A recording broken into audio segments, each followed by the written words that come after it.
Mania. Cara mancing mania. Dorong teratak Nagari Tanjung Gadang.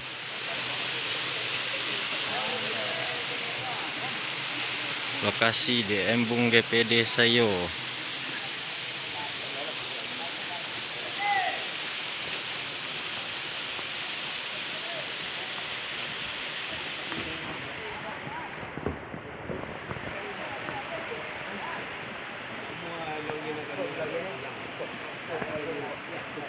Kenapa sini?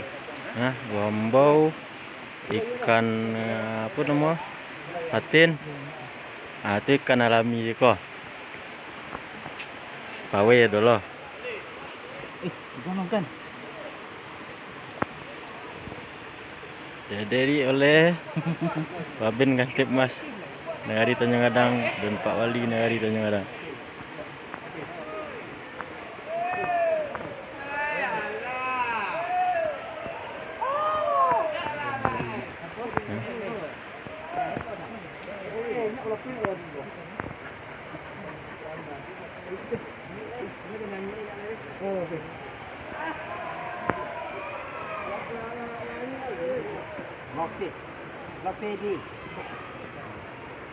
Pak Abin Sastrek.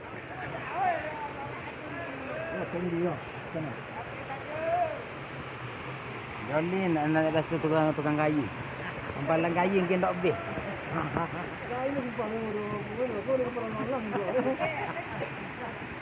Itulah dah tik dalam apa lagi ni. Mana lu lagi tu apa ni?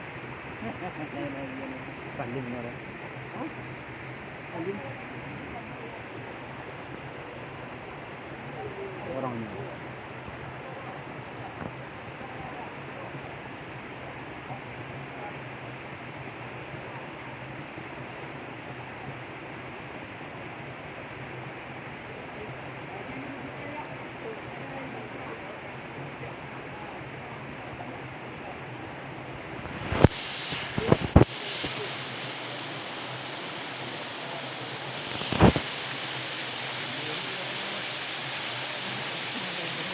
Waktunya sembarang aja. Sembarang. Apa nih ikan? Ayam.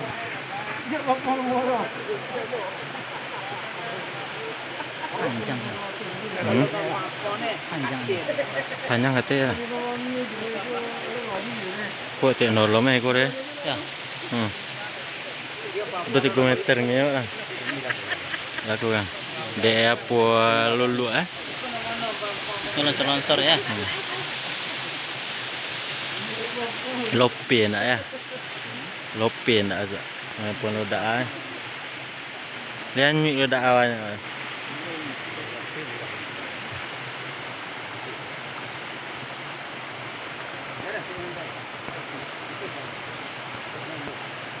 Bagi yang berminat hobi mancing mania, silakan datang ke Embung DPD Sayo. Sekian, terima kasih.